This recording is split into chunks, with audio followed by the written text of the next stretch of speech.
محمد وآل محمد لنتر صلوات اللہم صلی علی محمد وآل محمد۔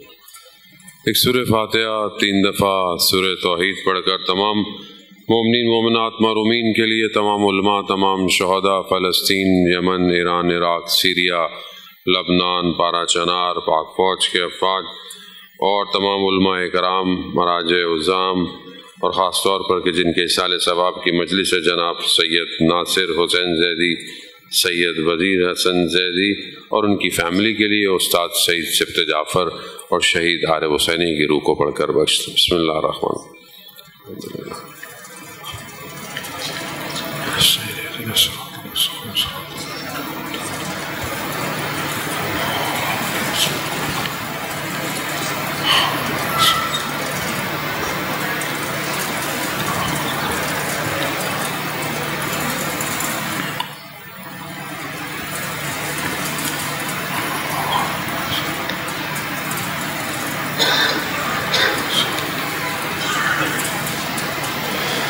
امام زمانہ کی سلامتی کے لیے بلندتر صلوات۔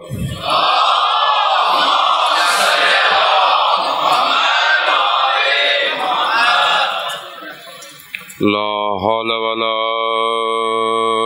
قوة الا باللہ العلی العظیم۔ حسبنا اللہ ونعم الوکیل، نعم المولا ونعم النصیر۔ اعوذ باللہ من الشیطان الرجیم، بسم اللہ الرحمن الرحیم۔ الحمد للہ الذی یؤمن الخائفین وَيُنَجِّي الصَّالِحِينَ وَيَجْزَعُ الْمُسْتَكْبِرِينَ وَيُهْلِكُ مُلُوكًا وَيَسْتَخْلِفُ آخَرِينَ۔ والصلاة والسلام على رسول ثقلین محبوب رب المشرقین والمغربین جد الحسن والحسین، نبینا سیدنا بالقاسم محمد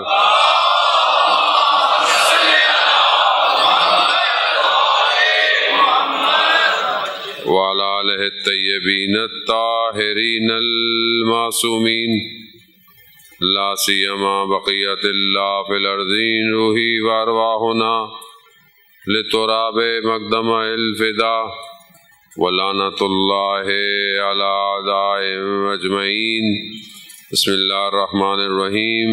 رب اشرح لی صدری ویسر لی امری واحلل عقدۃ من لسانی یفقہوا قولی، اما بعد فقد قال اللہ سبحانہ وتعالی فی کتاب الحکیم والقرآن المجید، وما خلقت الجن والانس الا لیعبدون۔ صلوات بید محمد والا۔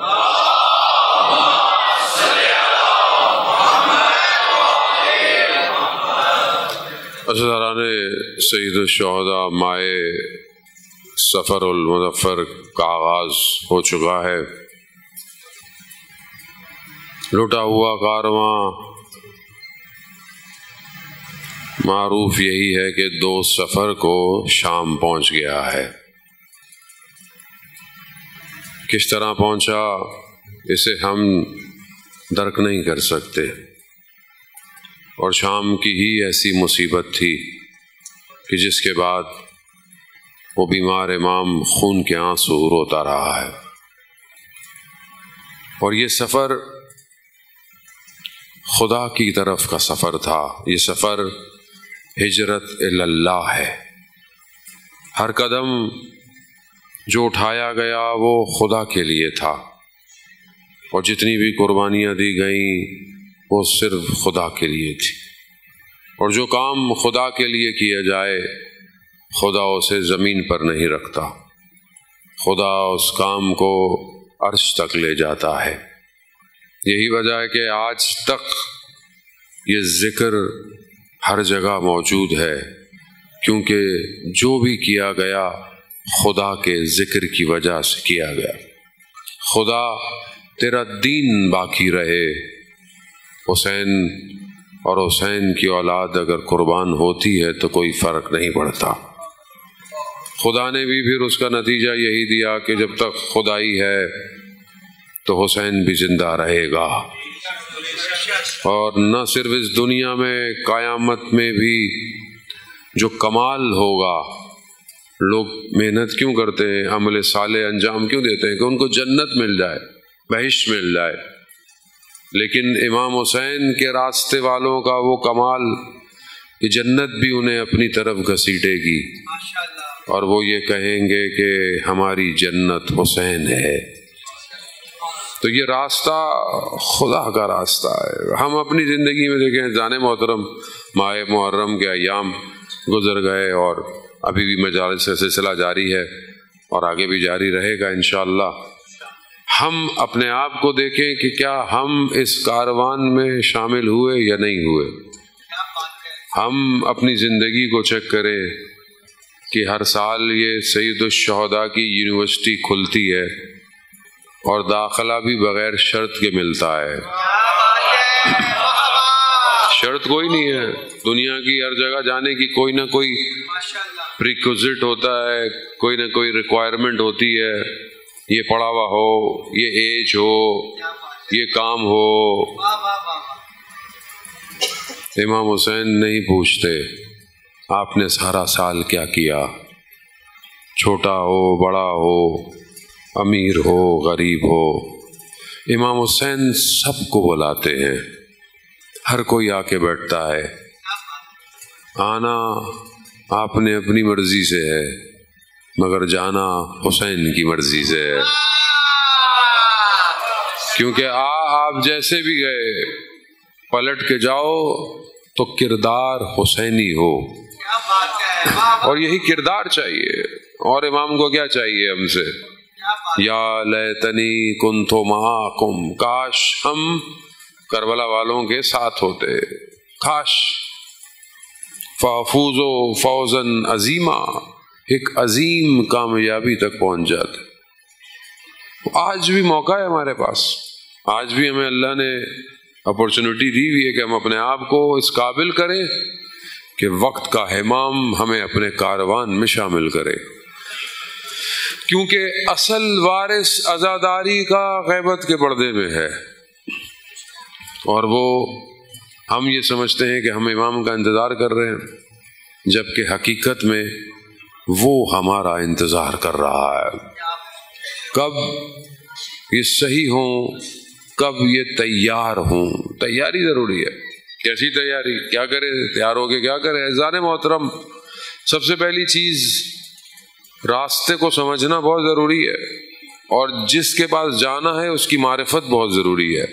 سنی ہو شیعہ ہو کوئی فرق نہیں پڑتا، حتیٰ دوسرے مذہب کا بھی ہو کوئی فرق نہیں پڑتا، کیونکہ کائنات انتظار کر رہی ہے اس منجی کا جو نجات دے گا، اور وہ کسی ایک فرقے کا نہیں ہے، وہ سب کا ہے، کیونکہ فطرت میں ہے کہ یہ کمال ہونا چاہیے۔ پروردگار دین تو نے بھیجا، کیسا دین تھا؟ ہر وقت مشکلات، ہر وقت رکاوٹیں، کہا نہیں ایسا نہیں ہوگا، دین کامل ہوگا۔ اکمال پہ تو دین پہنچ گیا، مگر میں دین کو ہر جگہ پھیلاؤں گا، اور وہ پھیلے گا دین۔ ہو سکتا ہے مجھے سختیوں سے گزرنا پڑے، مجھے ایندھن بننا پڑے، لیکن جو روشنی نکلے گی وہ میرے بعد والوں کو راستہ دکھائے گی۔ تو ہم اپنے آپ کو دیکھیں، کربلا والے، کربلا کی داستان جو ریپیٹ ہوتی ہے اس کا مقصد کیا ہے؟ کہ ایک امام اور اس کے گرد پروانے ہیں، انہوں نے اپنے آپ کو امام میں ضم کر دیا۔ امام ہے تو سب کچھ ہے، امام نہیں کچھ بھی نہیں۔ باقی 61 ہجری میں اور بھی لوگ تھے، اور بھی شہر تھے، مسلمان تو دور دور تک تھے، وہ کہاں گئے؟ ان کو کون یاد کرتا ہے؟ نہیں، جو امام کے ساتھ ہوگا وہی اپنے آپ کو فنا کر کر بقا پہ لے کے جائے گا۔ فنا امام میں ہونا ہے، امام میں فنا ہونا، فنا ہونا ضروری ہے، فنا نہیں ہوں گے بقا نہیں ہے۔ اور جس دنیا میں ہم رہتے ہیں اس کے لیے تو جس نے بھی کچھ کیا دنیا نے اسے کچھ نہیں دیا۔ جتنے بھی لوگ دنیا سے کچھ لینے آئے دنیا نے کچھ نہیں دیا انہیں، تو دنیا نگل گئی ان کو، اندر لے گئی۔ بڑے بڑے محل، بڑے بڑے کاخ۔ نہج البلاغہ میں مولا متقیان حضرت علی ابن ابی طالب علیہ السلام، اللہم صلی علی محمد امام مختلف جگہوں پر دنیا کی مذمت کرتے ہوئے بیان کرتے، دنیا دونوں طریقے سے، دنیا کی ممدوح بھی ہے، یعنی دنیا کی تعریف بھی کی گئی ہے اور دنیا کی مذمت بھی کی گئی ہے، لیکن وہ دنیا جس کے لیے انسان جیے اور صرف دنیا کے لیے، امام فرماتے ہیں جب قبرستان سے گزرتے ہیں کہ دیکھو یہ کیسے کیسے محلوں میں رہتے تھے، کیسی کیسی جگہوں میں رہتے تھے، مگر اب دیکھو کتنے فاصلوں پر پڑے ہیں، یہ کیا لے کر گئے ہیں، انسان کیا لے کے جائے گا؟ جس دنیا کے لیے اتنی محنت کر رہا ہے اس کے ساتھ لے کے کیا جائے گا؟ کچھ بھی نہیں لے کے جا سکتا، حتیٰ اپنی آئیڈینٹی بھی انسان کھو دیتا ہے، جو اس کی شناخت تھی کہ آج فلاں ہے، آج فلاں ہے، لیکن جیسے ہی روح اس کے بدن کو چھوڑتی ہے وہ مردار ہو جاتا ہے، کتنا بھی بڑا کیوں نہ ہو بدن نجس ہو جاتا ہے۔ ہاتھ لگا لیا غسل سے پہلے، آپ کے اوپر بھی غسل واجب، یعنی انسان کی یہ حیثیت ہے۔ اور انسان کر کیا رہا ہے دنیا میں آپ کے سامنے؟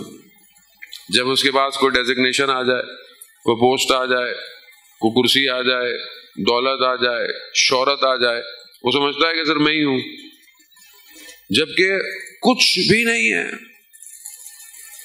قرآن جو عبرت بیان کر رہا ہے، واقعہ بیان کر رہا ہے، اس لیے کہ ہم اس سے عبرت لیں۔ پروردگار نے اپنے انبیاؤں کو بھیجا اور ان کے مقابلے میں جو سسٹم آیا اس کو خدا نے بیان کیا۔ فرعون شخص نہیں ہے، فرعون سسٹم ہے، فرعونیت ایک نظام ہے، اور اللہ قرآن میں اس نظام کے بارے میں بیان کر رہا ہے، اور خود وہ اس جگہ پر کہ جہاں وہ اپنے آپ کو کہتا ہے انا ربکم الاعلی، میں اتنا اپنے آپ کو رب کہہ رہا ہے، اور خدا نے اس کو کیا کیا؟ یعنی وہ کیا کر پایا کہ جب اسے خبر مل گئی کہ ایک بچہ پیدا ہونے والا ہے اور وہ تمہاری حکومت کو پلٹ دے گا، تو اس نے کیا کیا؟ بچوں کو مارنا شروع کر دیا، بچوں کو مارنا شروع کر دیا، ماؤں کے شکم میں ہے ان کو بھی ختم کرو، پہرے لگا دو۔ اتنا اس کا اثر رسوخ بہت تھا، غلام بنی اسرائیل کو دبا کر رکھا ہوا، اتنا سب کچھ ہوتے ہوئے میں خدا جب چاہے تو اپنے ولی کو فرعون کے گھر میں پالتا ہے، خدا اسے دکھانا چاہ رہا ہے کہ میں تیرے محل میں ولی کو پالوں گا، مگر پھر بھی انسان عبرت نہیں لیتا، ڈرتا ہے، خوف دنیا کا۔ اللہ کا نبی فرعون کے جناب آسیہ کہ جو خاتون کے جو جن کی دعا کو اللہ نے قرآن کی آیت بنا دیا، وحدت ہے نا، توحید پرست ہے، فرعون ہوگا، بادشاہ ہوگا، اپنی جگہ سب کچھ ہوگا، لیکن توحید کا انکار نہیں کیا۔ اس سے زیادہ قریب وہ فرعون کے جس کے لیے جب حضرت موسیٰ کو کہا پروردگار نے کہ جاؤ فرعون کے پاس تبلیغ کرو، حضرت موسیٰ نے کہا نہیں پروردگار، فرعون بہت سخت ہے، میں اکیلا نہیں جاؤں گا، میرے ساتھ میرے بھائی کو بھی بھیجو۔ فرعون کو جانتے تھے نا کیسا ظالم شخص ہے، اس گھر میں اللہ نے توحید رکھی، جناب آسیہ کو کیلوں کے ساتھ میخوں کے ساتھ لٹکا دیا گیا۔ کیا مانگا خدا کی بارگاہ سے؟ پروردگار مجھے اپنی بارگاہ میں گھر دے، اسی بات کو اللہ نے قرآن کی آیت بنا دیا۔ خدا دکھانا چاہ رہا ہے میں ہوں، میرے بغیر کچھ چلنے والا، یہ جو باقی چیزیں یہ تمہاری آزمائشیں ہیں، بنی اسرائیل کو آزاد کرایا. لیکن یہاں پر کتنا قرآن لطیف نقطہ پیش کرتا ہے. میں خود شرمندہ ہوتا ہوں اپنے آپ سے جب یہ بات کرتا ہوں، اور جب دیکھتا ہوں کہ میرے اندر بھی نہیں پایا جاتا تو میں خود شرمندہ ہوتا ہوں. لیکن بیان کرنے سے شرماتا نہیں، کیونکہ بات ایسی ہے کہ فرعون جیسے شخص کے پاس اللہ اپنے نبی کو بھیج رہا ہے کہ جاؤ فرعون کو تبلیغ کرو، فرعون کو تم بھی کرو. لیکن کیا کہا پروردگار نے حضرت موسیٰ سے؟ کہا کہ فرعون کے پاس جب جانا تو نرم لہجے میں بات کرنا. کیا بات ہے! تو پروردگار فرعون ہے، دشمن ہے، میری مخلوق ہے، نرم لہجے میں بات کرنا. اللہ اکبر، یا رسول اللہ، یا نرم لہجے میں، اپنی طرف سے نرم لہجے میں بات کرنا. وہ بعد میں دیکھیں گے کرنا کیا ہے، بات نرم لہجے میں کرنا. ہم اپنی زندگی میں ہمارے سامنے کوئی فرعون تو نہیں ہوتا، لیکن ہمارا نرم لہجہ، ہم تو گھر میں کیسے بات کرتے ہیں، ہم روڈ پہ کیسے بات کرتے ہیں، گاڑی کوئی سامنے آ گئی، بائک سامنے آ گیا. کیا بات ہے! جب ہم اپنے سب آرڈینیٹ سے، اپنے آفس میں اپنے کام کرنے والوں سے، بچوں سے کیسے بات کرتے؟ بچے سے غلطی ہو جائے،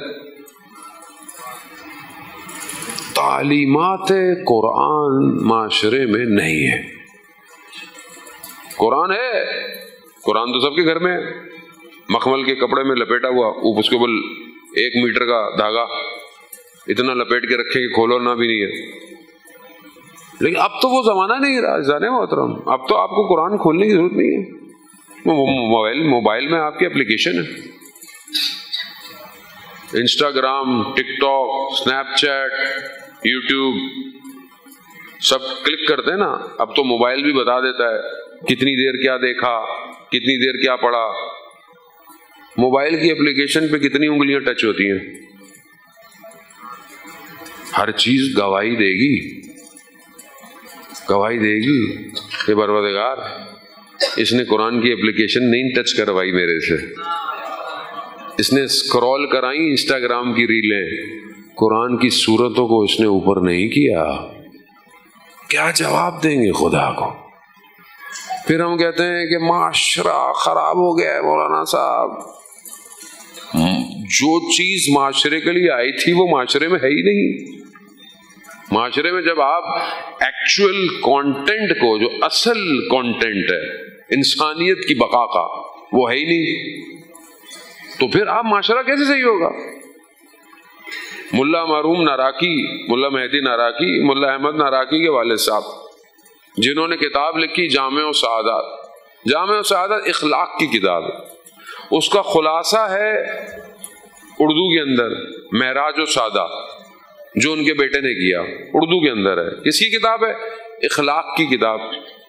اب ہم نے کبھی سنی بھی نہیں کہ مولانا صاحب اخلاق کی بھی کتاب ہوتی ہے کوئی، کیونکہ ہمیں پتہ ہی نہیں کہ اخلاق بھی کوئی چیز ہے. اخلاق بھائی یہاں ہمارے محلے میں رہتے مولانا صاحب. اخلاق، اسلام 3 حصوں میں تقسیم ہے: عقیدہ، احکام، اخلاق. 3 چیزیں، حدیثیں ساری انہی 3 چیزوں میں ڈیوائڈ ہے. 50,000 جو کانٹینٹ ہے ہمارے پاس. قال امام باقر علیہ السلام، اللہم صلی علی محمد، اور قال امام صادق علیہ السلام، اللہم صلی علی محمد. 50,000 ہے نا، آلموسٹ 50,000. یہ ڈیوائیڈڈ ہے ان 3 چیزوں میں. اب ظاہر ہے عقیدے کے بغیر کوئی چیز پوری ہو نہیں سکتی. عقیدہ ٹھیک نہ ہو، آپ 1000 رکعتیں پڑھتے رہیں، واپس نہیں ملیں گی جب تک عقیدہ ٹھیک نہ ہو. احکام انسان کو آنے بولے میرا عقیدہ ہے، بس عقیدہ ہے ٹھیک ہے، لیکن عقیدہ آپ کو لیڈ کرتا ہے کہ آپ عمل کرو. اگر کوئی عمل نہ کرے تو اس کا عقیدہ ٹھیک نہیں ہے، کیونکہ ایسا ہو ہی نہیں سکتا کہ انسان توحید کو مانتا ہو اور اس کی بندگی نہ کرے. ایسا ہو نہیں سکتا. ایسا رسول کو مانتا ہو اور رسول کی سنت پہ عمل، امام کو مانتا ہو اور امام کی اطاعت، ہو نہیں سکتا. یعنی یہ تو پھر صحیح سمجھا نہیں. وہ جو سمجھتا ہے وہ پیچھے نہیں ہٹتا. ایک حصہ احکام کا، احکام نماز کیسے پڑھنی ہے، طہارت کیسے کرنی ہے، ضروری ہے جانے محترم. ایک شخص کو وضو کرنا نہ آئے اور بولے میں نے آج 1000 رکعتیں پڑھی اور وضو اس کو دیکھو تو وضو صحیح نہیں تھا، تو جب آپ کا مقدمہ صحیح نہیں ہے تو آگے تو سب چیز خراب ہے. اور اس میں کوئی شرم کی بات نہیں ہے. آج کل سب کچھ آن لائن ہے، انٹرنیٹ ہے. آپ کو پوچھنے میں شرم آتی ہے، آپ آن لائن کر لو، آپ آن لائن پوچھ لو. بالکل اس میں شرم کی بات نہیں ہے جانے محترم. کیونکہ بہرحال مسائل ہم سنتے ہیں، دیکھتے ہیں. بہت سارے لوگوں کو طہارت کے مسائل نہیں آتے، نہیں گئے. مولویوں سے ڈرتے ہیں، مولانا صاحب ڈانٹ دیں گے، بولیں گے اپنے تو بڑے ہو گئے، سمجھ میں نہیں آ رہا. کوئی نہیں ڈانٹتا اور کوئی شرم کی بات نہیں ہے. یہاں پر اگر شرمندگی کی، قیامت والے دن کھڑا ہونا پڑ جائے گا. تو بہتر ہے کہ یہاں پر پوچھ لیں، کیا فرق پڑتا ہے. اب سب صحیح ہو، نمازیں بھی پڑھ رہا ہے، عقیدہ بھی صحیح ہے، لیکن بد اخلاق ہے. اخلاق اچھا، ابا نمازیں بہت پڑھتے ہیں مگر صحیح طرح ہم سے بات نہیں کرتے، تو ابا جان ایسی نمازیں کہاں لے کے جائیں گے. اماں مصلی پہ بیٹھی رہتی ہیں لیکن جو ہے وہ جب باتیں کرتی ہیں تو خاندان کی کسی خاتون کو چھوڑتی نہیں ہیں. اللہ اکبر. کہاں لے کے جائیں گے ان عبادتوں کو، کہاں لے کے جائیں. عمرہ کرنے میں سب سے ٹاپ پہ جو ملک ہے وہ پاکستان ہے. سب سے زیادہ جو عمرہ کرتی ہے کون؟ وہ. حج پہ دوسرے نمبر پہ پاکستان ہے، لیکن کہیں حاجی نظر نہیں آتا. اخلاق نہیں، کردار نہیں ہے. سید الشہداء اقتدار کے لیے کربلا نہیں آئے، اقتدار قدروں کے لیے کربلا آئے تھے، ہیومن ویلیوز کے لیے.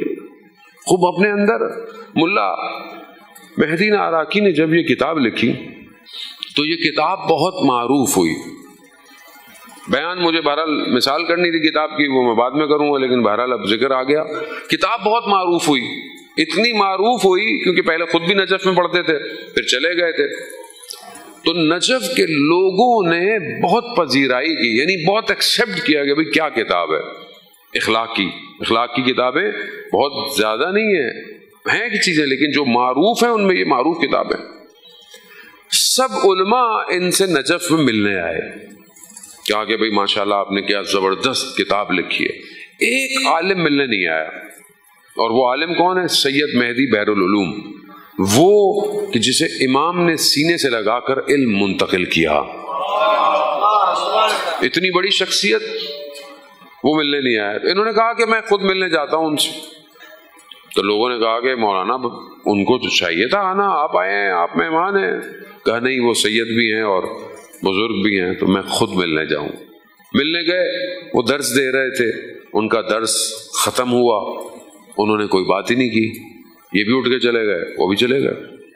کچھ دن اور گزرے، انہوں نے کہا کہ میں پھر ان کی خدمت میں جاتا ہوں.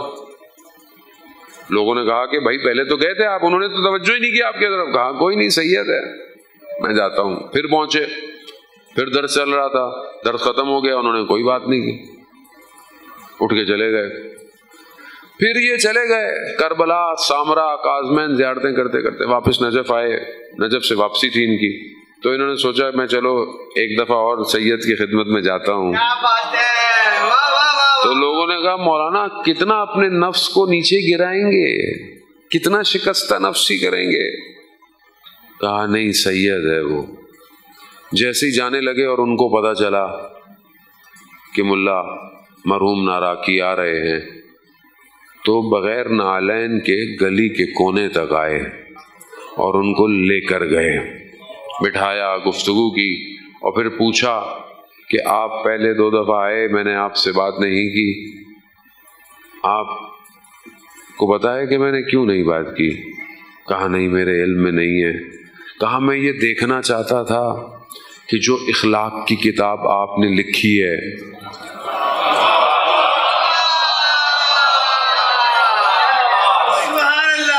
وہ اخلاق آپ میں پایا جاتا ہے یا نہیں جاتا. یہ بہت ضروری ہے جانے محترم. میں آپ سے کیا بات کروں, میں خود شرمندہ ہوں, خود اتنا حدیث پڑھ کر بھی انسان کمزور رہتا ہے, نفس نہیں چھوڑتا آدمی کو, بہت خطرناک ہے. امام خمینی اپنی کتاب جہاد بن نفس میں کہتے ہیں کہ ایک قطرہ ہوتا ہے, قطرہ قلب میں, اور اگر اسے روکا نہ جائے نا تو وہ جانور کا منہ بن جاتا ہے اور شخص کو نگل لیتا ہے. انسان کی کیا حیثیت, کیا اس کی اوقات ہے. اور تکبر دیکھیں آپ, غرور دیکھیں آپ, شرمندہ ہوتا. میں خدا نہ خواستہ آپ کو نہیں کہہ رہا, میں خود گرفتار ہوں, میں اپنی بات کر رہا ہوں. اتنا کچھ ہو کے کہ پتہ بھی ہے کہ سب دیا ہوا حسین کا ہے. یہ سب جو نام دیا, عزت دیا ہے, کس نے دیا؟ حسین کو. اس پہ بھی نخرے کر رہے ہوتے ہیں مولانا, ٹائم نہیں ہے, فلانا نہیں ہے, یہ نہیں ہے, ختم ہی نہیں ہو رہے. جتنا آدمی اوپر چلتا ہے اتنے بھرم اس کے بڑھتے جاتے ہیں. عزیزان نے میری تصویر چھوٹی کیوں لگائی, میری تصویر بڑی لگاؤ. یہ لقب آپ نے صحیح نہیں لکھے, میرے القاب اور لکھو. میں آیا, آپ نے مجھے بٹھا کے رکھا. پھنسا ہوا ہے آدمی, وہ یہیں پھنسا ہوا ہے, وہ یہیں رہ جائے گا, کچھ بھی نہیں جائے گا اوپر. خالی کچھ نہیں ہے. ایک لمحہ اندر برین میں ایک سپارک لگ جائے, یادداشت بھول جائے گی, اپنا نام بھی نہیں یاد رکھے گا آدمی. اور پتہ نہیں کتنا انسان, میں تو اس کی بارگاہ میں توبہ ہی کرتا ہوں, پروردگار انسان ہوں, بہرحال ضعیف ہوں, غلطی ہو جاتی, معاف کر دے. عزیزان محترم, ملا معروم ناراکی کہتے ہیں, بہرحال واپس آئیے گفتگو کی طرف. ملا معروم ناراکی نے مثال پیش کی اپنی کتاب میں.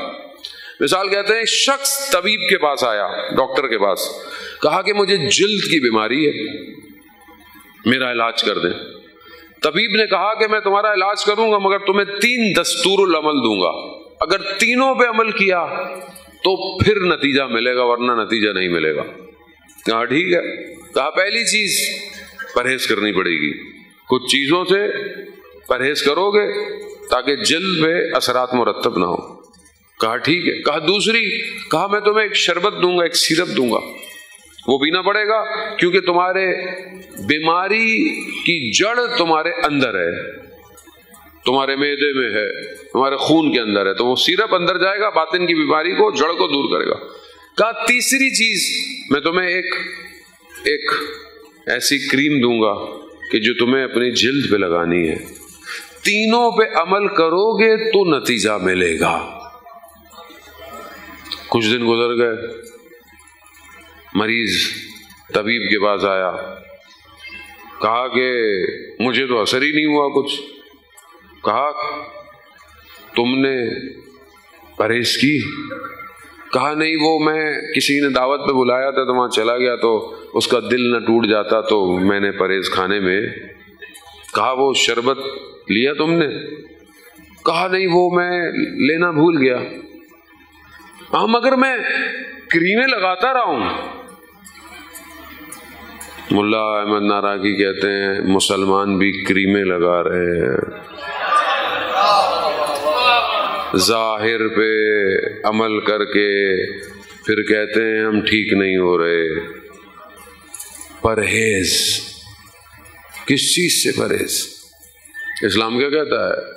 ہدی للمتقین, متقین کے لیے ہدایت ہے. متقین کون ہے؟ تقوی کی ڈیفینیشن, سادی ڈیفینیشن کیا ہے؟ پرہیز. پرہیز کرو کس سے؟ جسے اللہ نے منع کیا اس سے پرہیز کرو. پرہیز نہیں کرو گے تو آگے کام نہیں چلے گا.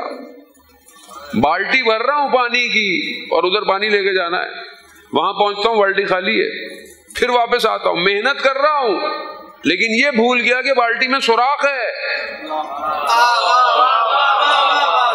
عمل کر رہا ہوں لیکن عمل بہ رہا ہے، پرہیز نہیں ہے۔ یہی مشکل ہے معاشرے کی، سب کی یہی مشکل ہے۔ عمل کیا گیا کیونکہ پرہیز نہیں کی۔ محرمات، ترک محرمات یعنی حرام کو ترک کرنا، یہ پرہیز ہے۔ You have to stop something، کچھ بیریئر لگانا پڑے گا، بیریئر لگے گا تو نیکیاں رکیں گی، نیکی رکی نہیں رہی ہے، آتی ہے بہ جاتی ہے۔ دوسری چیز شربت، سیرپ، کہا یہ باطن میں مشکل ہے انسان کی، اور یہ بغیر عبادت اور ذکر کے ٹھیک نہیں ہوگی۔ کیا بات ہے مولانا صاحب، ہم تو یہ لوگوں کی خدمت بھی کرتے ہیں، یہ بھی کرتے ہیں، وہ بھی کرتے ہیں، بھائی تو عبادت کتنی کرتے ہیں، بندگی کتنی ہے، خلوت میں مناجات کتنی ہے، کیسے ہوگا معاشرہ سے؟ جو آدمی اپنے آپ کو وقت نہ دے، اپنی طرف توجہ نہ کرے، وہ خدا کو کی نظام کو کیا دے گا؟ کیا دے گا؟ زندگی تو دوڑ رہی ہے نا، آپ صبح اٹھتے ہیں شام ہوتی ہے، زندگی ختم ہو گئی، پتہ ہی نہیں چلا۔ پیچھے مڑ کے دیکھیں تو آپ کو نظر ہی نہیں آئے گا۔ جو بزرگ بیٹھے ہیں خدا ان کا سایہ ہم پر قائم رکھے، پیچھے مڑ کے دیکھیں پتہ نہیں چلے گا، وہ کل کی بات تھی، ابھی کی بات تھی، کہاں گیا وقت؟ زندگی ایسی ہے۔ امام باقر علیہ السلام ارشاد کرو صلی اللہ محمد، امام ارشاد فرماتے ہیں کہ جب انسان بیدار ہوگا تو اسے احساس ہوگا ایک وہ بہت لمبا خواب دیکھ رہا تھا، اور خواب میں اگر کوئی آپ کو کچھ دے دے، خواب میں آپ کو کچھ دے، کوئی پیسے آپ کو دے دے بہت سارے، اور آپ ان پیسوں کو خواب میں خرچ کر رہے ہوں، اور آپ کی آنکھ کھل جائے تو آپ کے ہاتھ خالی ہیں، یہ ایسی ہی زندگی۔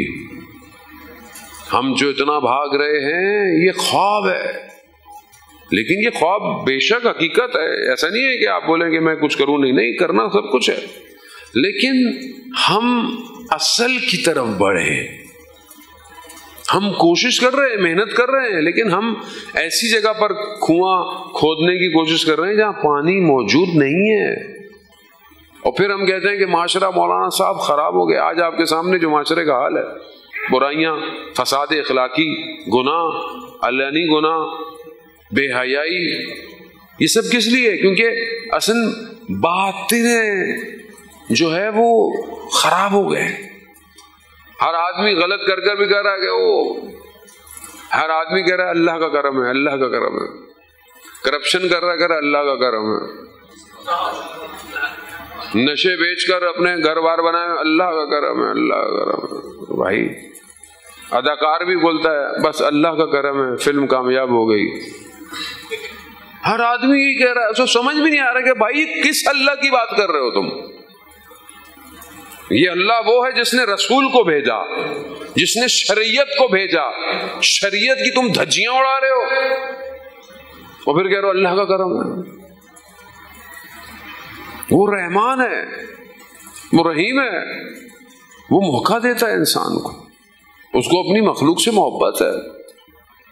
وہ فرعون کے پاس بھیج رہا ہے اپنے نبی کو، کہہ رہا ہے کہ نرم لہجے میں بات کرنا، کیوں؟ شاید حجت تمام کرنی ہے۔ جب کہا نا کہ حضرت موسیٰ نے کہ مجھے عالمین کے رب نے بھیجا ہے، تو فرعون نے تمسخر کیا، مذاق اڑایا، اپنے دربار میں بولا یہ کس رب العالمین کی بات کر رہا؟ کہا رب المشرقین والمغربین، وہ مشرق کا بھی رب ہے اور مغرب کا بھی رب ہے۔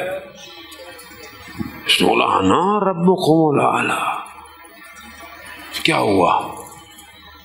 نکل گئے راتوں رات لے کر بنی اسرائیل کو، فرعون کو پتہ چلا، فرعون پیچھے پہنچ گیا، وہ پیدل تھے، فرعون سواریوں پہ تھا، پہنچ گیا، قوم فرعون کو دیکھا، لشکر کو دیکھا، پانی کو دیکھا، قوم گھبرا گئی. بعض روایتیں کہتی ہیں کہ قوم نے کہا موسیٰ اس سے تو اچھا تھا ہم اس کے شکنجے میں رہتے، آگے پانی ہے پیچھے، ایسے میں کیا بات. کاش، میں اپنی بات کر رہا ہوں، آپ خدا نہ خواستہ برا مت مانیے گا، کاش میں نے قرآن کو صحیح پڑھا ہوتا. خدا نے اپنے نبی پر وحی نازل کی، کہا ان سے کہو میرا رب میرے ساتھ ہے. کیا بات ہے، میرا رب میرے ساتھ. بس عصا کو پانی پہ مار دو، دروازے، پانی نے راستے بنا دیے، راستے بنا دیے. بعض روایات کہتی ہیں بنی اسرائیل کے نخرے اتنے تھے کہ پانی سے جاتے وقت کہہ رہی تھی 12 قبیلے تھے نا تو 12 راستے بنائے، کہا ہم ایک دوسرے کو دیکھنا چاہتے. بنی اسرائیل کو آسان قوم نہیں تھی، تبھی تو سب سے زیادہ ذکر ہے اس کا. تو کہتے ہیں پانی کے اندر، بعض روایت کہتے ہیں پانی میں کھڑکیاں بھی بنائی اللہ نے، دیکھتے رہو. لیکن قوم فرعونیت میں پلی بڑی تھی. سسٹم بہت امپورٹنٹ ہے جانے محترم. فرعونیت میں پلی بڑی تھی. جیسے ہی باہر نکلی نا، مولا متقیان بناتے ہیں، ابھی پاؤں میں خاک لگی ہوئی تھی، ایک کسی کو دیکھا بتوں کی پوجا کر رہے ہیں، کہا موسیٰ ہمیں بھی ایسا رب بنا دو، معجزے دیکھ کر آئیے. سسٹم بہت امپورٹنٹ ہے، اس سسٹم کو سمجھنے کی کوشش کریں. کیوں اسلام ضروری ہے؟ یہی سسٹم ہے کہ جو دنیا میں بھی کامیابی دے گا اور اس سے بڑھ کر آخرت میں کامیابی دے گا. آج جو پریشانی ہے، جو پرابلم ہے، وہ سسٹم کی ہے. ہمیں کسی سے کوئی مشکل تھوڑی ہے، ہمیں کسی سے کیا لینا دینا. ہم تو بھائی جس کو مانتے ہیں ہم تو اسی کو فالو کریں. اللہ نے جو سسٹم دیا ہے، اللہ بہتر جانتا ہے مخلوق کو. اللہ کو پتا ہے کہ کہاں کس چیز کو رکھنا ہے. حکیم ہے، وہ علیم ہے، اس سے زیادہ کسی کے پاس علم نہیں ہے، کیونکہ علم اس کا ذات کا ہے. اس نے علم کہیں سے لیا تھوڑی ہے. وہ اپنے بندے سے محبت کرتا ہے. اگر کوئی قانون ہے تو ہماری بقا کے لیے. بھائی 2 رکعت پڑھو، اللہ تو ادھر جانتا. 4 پڑھو، حجاب کرو، خاتون کو بولا، محرم نامحرم ڈیفائن کیا. مگر اللہ ہم سے بہتر نہیں جانتا. نہیں مولانا صاحب یہ تو کزنز ہیں، کیا ہو گیا؟ تو اللہ کو زیادہ نہیں پتا تھا تمہارے کزن ہے، وہ محرم ہے نامحرم ہے. بچی تو وہاں سب چھوٹی ہے ابھی بیچاری، کیا پردہ وردہ کرے گی؟ اللہ کو نہیں پتا تھا، ہمیں زیادہ پتا ہے. اس کا مطلب ہے کہ اللہ ہی سمجھ میں نہیں آیا.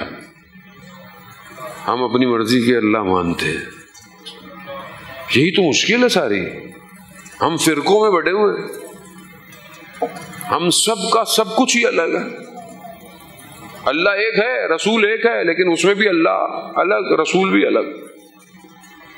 اور ہر آدمی اپنے اندر اوکے ہے، کوئی تحمل نہیں کر رہا، کوئی کسی کو برداشت بھی نہیں کر رہا، سب اسٹیف ہوئے ہوئے. میں افریقہ میں ایک ملک میں گیا، وہ ہمارا محبت کرتے ہیں ہم سے تو سب، اب فرقے کے لوگ. تو ایک مولانا دوسرے مسلک کے میرے خدمت ملنے آیا، مجھے ہدیہ دیا انہوں نے. تو کہنے لگے ایک فلانے مفتی صاحب آئے تھے، ان کا تعلق کسی اور مسلک سے تھا، تو فلانی مسجد میں اترے وہ، تو بعد میں گئے تو پوری مسجد کو دھویا انہوں نے. اور آپ بولیں کہ ہم روز قیامت میں ایک امت کیسے بنیں گے؟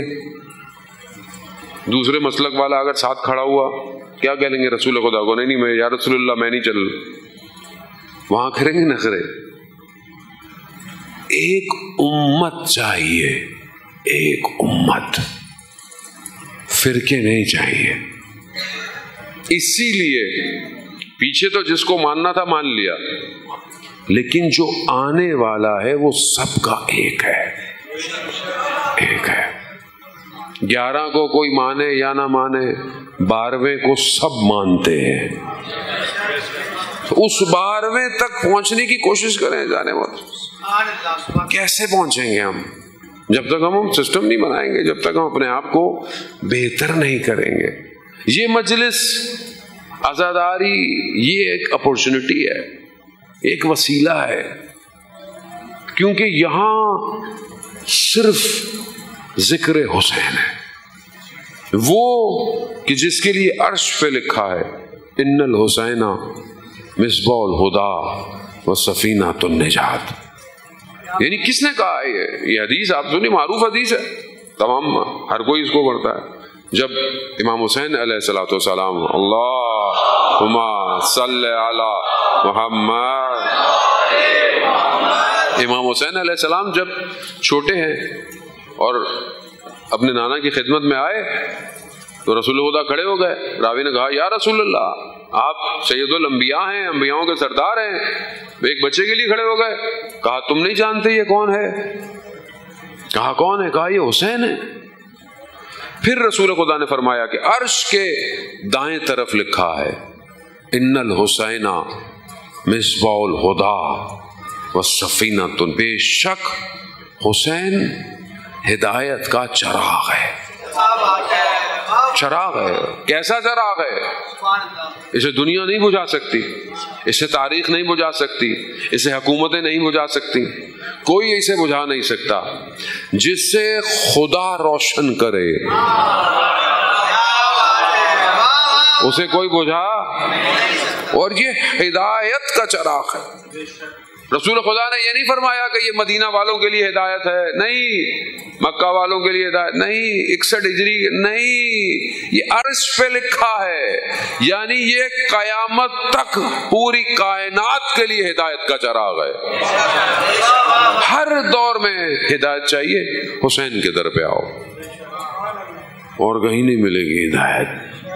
باقی جگہوں پہ کوئی کہیں لے جائے گا، کوئی کہیں لے جائے گا، مگر جو حسین کے در پہ آئے گا حسین اسے خدا کی طرف لے کے جائے گا. اللہ اکبر، یا رسول اللہ، یا علی. خوب یہ ضروری ہے، اسی لیے مجلس، یا علی، اسی لیے مجالس ایسی ہونی چاہیے کہ جس میں ہر کوئی آئے. کسی کے لیے دروازہ بند، روز قیامت میں بندہ کھڑا ہو کے خدا کی بارگاہ میں شکوہ نہ کر دے کہیں پروردگار ہم تو امام حسین کی مجلس میں آئے تھے، لوگوں نے بھگا دیا. ایسا نہیں کر. عقیدہ اپنی جگہ پر، گفتگو کریں، مدلل کریں، احترام کے ساتھ کریں، اعزان محترم، موقف کو بیان کریں، کوئی حرج نہیں ہے، لیکن اسے اوپن رکھیں، اسے آنے دے.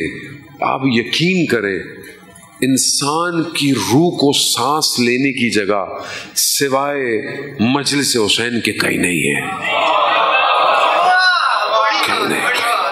کہیں نہیں ہے ہی نہیں. دینے والا وہ ہے، نگاہ امام کی ہے. میرے روایات میں امام جعفر صادق علیہ الصلوۃ والسلام اللہم صلی علی محمد امام خود فرماتے ہیں کہ 3 لوگوں کے اوپر عرش سے امام حسین نگاہ کر رہے ہیں. 3 لوگوں کو. ایک وہ جو امام کا ظاہر ہے.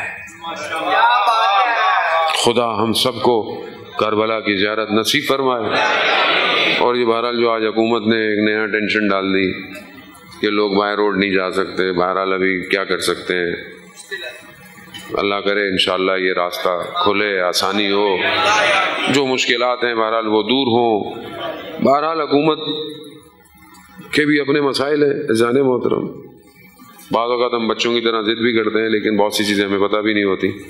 لیکن بہرحال اللہ کرے کہ جو مشکلات ہیں وہ حل ہوں اور یہ راستہ کھلے. امام حسین کی نگاہ اپنے ظاہر پہ ہوتی ہے.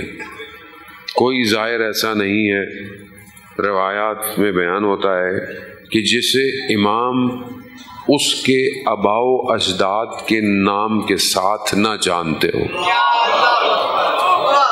کوئی ظاہر ایسا نہیں.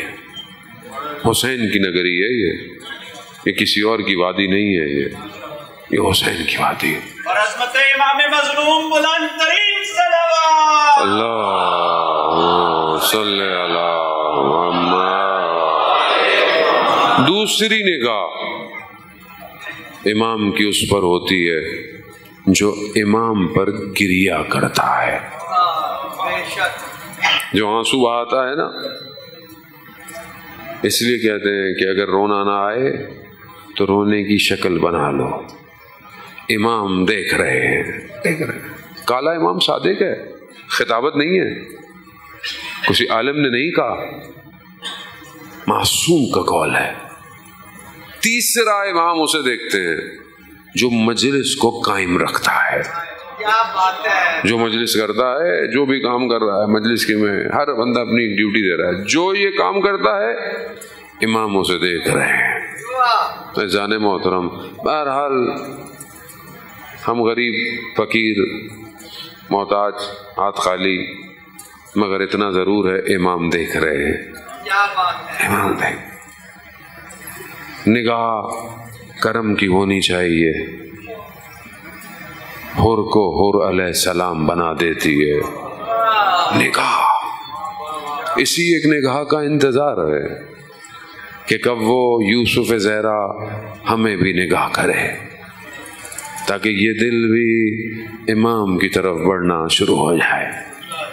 عزیزان محترم، وقت بڑی تیزی سے اپنی مسافتوں کو طے کر گیا، کیونکہ ایک اور جگہ بھی جانا ہے، ورنہ تو آپ جیسے سن رہے ہیں میں بولتا رہوں اور آپ سنتے رہیں گے، لیکن بہرحال انسان محدود ہے، کمزور ہے، اور عشق ہمارا نہیں ہے، امام کا ہے۔ کہ آپ کے قلب امام کی وجہ سے آئے ہوئے ہیں اور بڑے پاک قلب ہیں، ان قلوب کی قدر کریں۔ دنیا پتہ نہیں کن چیزوں میں مصروف ہے، اور آپ جناب سیدہ سلام اللہ علیہ اللہم صلی علی محمد، آپ ان کے بیٹے کا پرسہ دینے آئے ہیں۔ خوش قسمت ہیں آپ، لٹا ہوا کارواں شام پہنچ چکا ہے یا پہنچنے والا ہے۔ مصیبتیں آپ سنتے رہے، آگے بھی سنتے رہیں گے، لیکن عجیب مصیبت ہے کہ شام کا بازار لاکھوں کا مجمع ہے،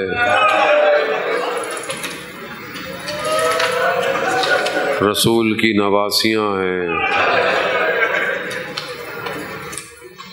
جناب ابو حمزہ نے، صحابی ہیں امام زین العابدین کے، کہتے ہیں مولا شہادت تو آپ کے خاندان کا ورثہ ہے، شہادت تو آپ کے لیے کرامت ہے، تو آپ اتنا گریہ کیوں کرتے ہیں؟ امام نے کہا ابو حمزہ صحیح کہہ رہے ہو، شہادت تو ہمارے لیے کرامت ہے، سعادت ہے، مگر ابو حمزہ یہ بتاؤ کس رسول کی بیٹیاں بازاروں میں گئی ہیں؟ کس رسول؟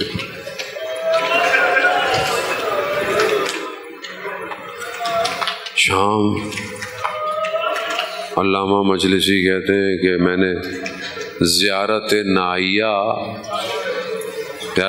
ہے نا جو امام زمانہ سے منسوب ہے، میں نے پڑھا کہ امام صبح شام گریا کرتے ہیں اپنے جد پہ، میں نے بھی شروع کر دیا، میں بھی گریا کیا، تو مجھے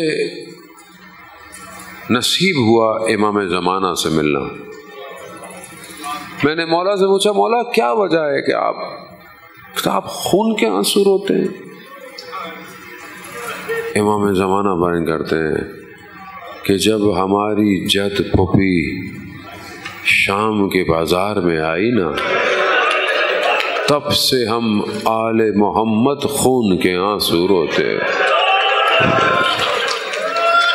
مسلمانوں، آپ کی مائیں بہن پردہ ہوں، حجاب میں ہوں، اور بازار سے گزرے، کوئی کچھ کہے نہیں، صرف دیکھے حجاب میں، ہاں آپ کو برداشت نہیں ہوگا. سلام ہو میرے امام پر. میرا مولا کہتا ہے 7 مصیبتیں شام میں آئی. 7 مصیبت میں نہیں پڑھ پاؤں گا. کہا شام والوں نے ہمیں گھیرا اور ہم پہ حملے کیے. کہا ہمیں ایک رسی میں باندھ کر یہودوں کے گھروں سے گزارا گیا اور کہا گیا ان کے ابا اجداد نے تمہارے ابا اجداد کو قتل کیا تھا. کہا ہمیں باغی کہا گیا. کہا چھتوں پر عورتیں پتھر لے کے بیٹھی ہوئی. کہا آگ انہوں نے پھینکی ہے. آگ میرے امامے پہ لگی، میرے ہاتھ بندھے ہوئے تھے.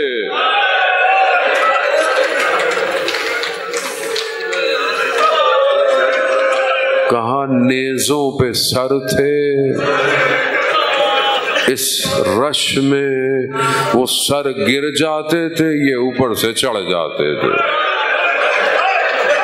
بڑی مصیبت. شام، ہائے شام. کھا گیا سید سجاد کو شام کا غم. راوی کہتا ہے میں باہر گیا ہوا تھا، میں شام پہنچا، میں نے دیکھا لوگ رنگ برنگے کپڑے پہنے ہوئے ہیں. رنگ برنگ. میں نے کہا آج کوئی تہوار تو نہیں ہے. میں نے پوچھا ماجرا کیا ہے؟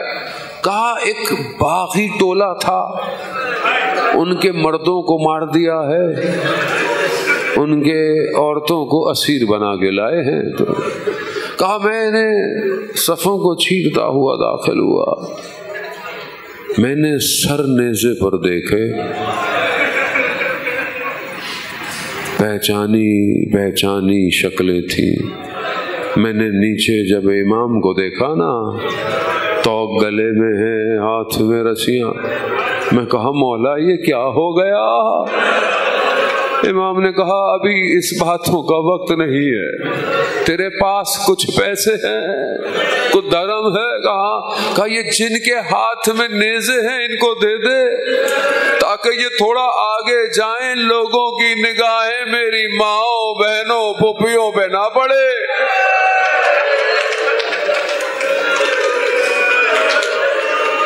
شام 3 دن لگ گئے. میں نے مقتل میں پڑھا، یہ کہتے تھے 3 دن لگ گئے. میں نے کہا 3 دن کیا ہوا ہوگا؟ 3 دن.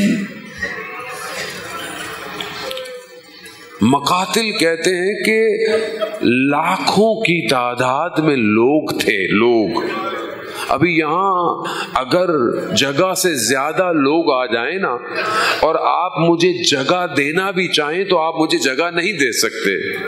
رش اتنا ہو کہ مجھے وہاں جانے میں دیر لگ جائے.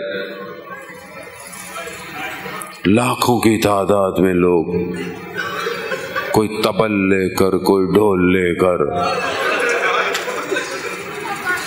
علی کی بیٹیاں.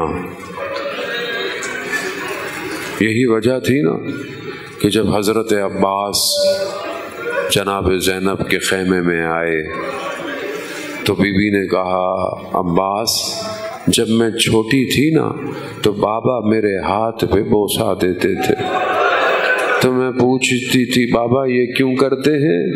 کہا بیٹا ان ہاتھوں میں رسیاں لگیں گی. مجھے یقین نہیں آتا تھا کہ جس کا عباس جیسا بھائی ہو، مگر عباس اب یقین آ رہا ہے. اب یقین.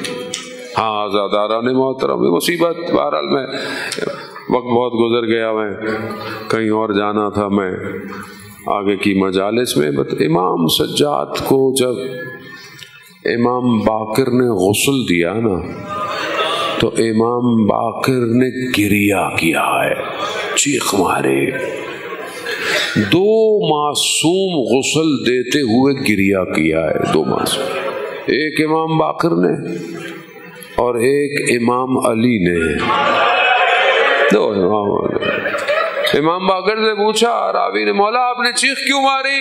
کہا جب میں بابا کو غسل دے رہا تھا تو میں نے بابا کے کندھوں پر دیکھا، توق کی وجہ سے گوشت جگہ چھوڑ چکے تھے۔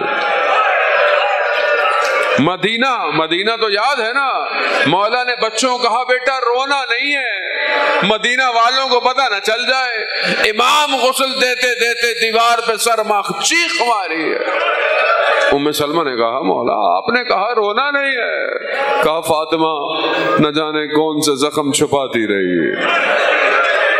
میں کہوں گا مولا امام باقر سے آپ نے بابا کے زخم دیکھے؟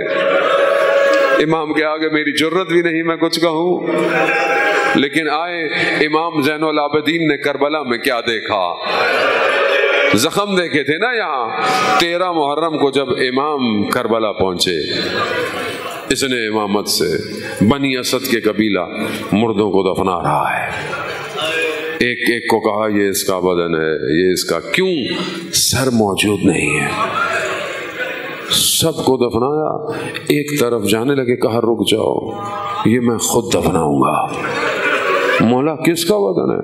کہا بابا کا بدن ہے،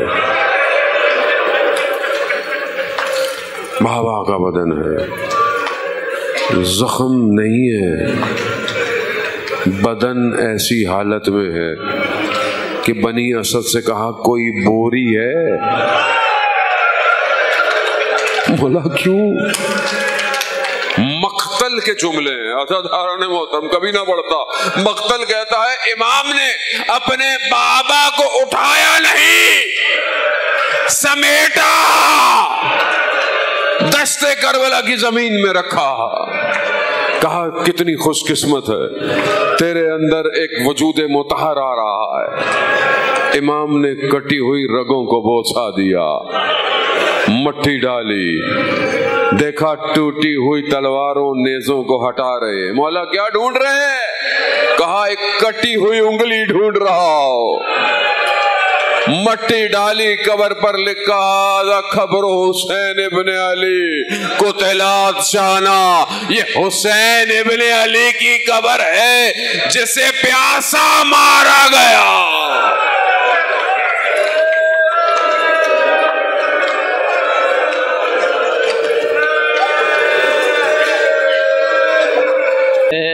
خاک پر گرتی ہے کہہ کر یہ علی کی لاڈلی، کوئی غازی کو بلائے راہ میں بار ہے۔ خاک پر گرتی ہے کہہ کر یہ علی کی لاڈلی، کوئی غازی کو بلائے راہ میں بازار ہے۔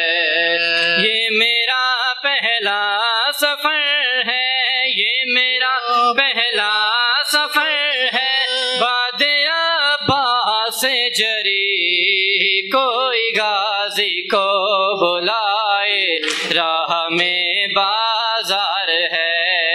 خاک پر گرتی ہے کہہ کر یہ علی کی لاڈلی، کوئی غازی کو بلائے راہ میں بازار ہے۔ ورثادار سیدہ ہوں، وارث تطہیر ہوں، کس طرح بازار جاؤں، خواہر شبیر ہوں۔ ایک سینہ پر بھائی روئے، ایک سینہ پر بھائی روئے، ایک پر چادر میری، کوئی غازی کو بلائے راہ میں بازار ہے۔ خاک پر گرتی ہے کہہ کر یہ علی کی لاڈلی، کوئی غازی کو بلائے راہ میں بازار ہے۔ تازیانوں کی اذیت قلب پر سہ لوں گی میں، کس طرح کہ ستم جھیلوں گی میں، شرم سے زہرا کی بیٹی، شرم سے زہرا کی بیٹی جیتے جی مر جائے گی، کوئی غازی کو بلائے، راہ میں بازار ہے، خاک پر گرتی ہے کہہ کر یہ علی کی لاڈلی، کوئی غازی کو بلائے، راہ میں بازار ہے، خاک پر گرتی ہے کہہ کر یہ علی کی لاڈلی، کوئی غازی کو بلائے، راہ میں بازار ہے۔ گھر سے جب جاتی تھی زینب محملیں لاتا تھا وہ، بام و در بازار سارے بند کرواتا تھا وہ، آج بے چادر ہی زینب، آج بے چادر ہی زینب شام کی جانب چلی، کوئی غازی کو بلائے، راہ میں بازار ہے، خاک پر گرتی ہے کہہ کر یہ علی کی لاڈلی، کوئی غازی کو بلائے، راہ میں بازار ہے۔ قافلہ جب بے کسوں کا شام کی جانب چلا، ہاتھ پابندے رسر تھے محو غم اور بیردہ، قافلے والوں سے رو کر، قافلے والوں سے رو کر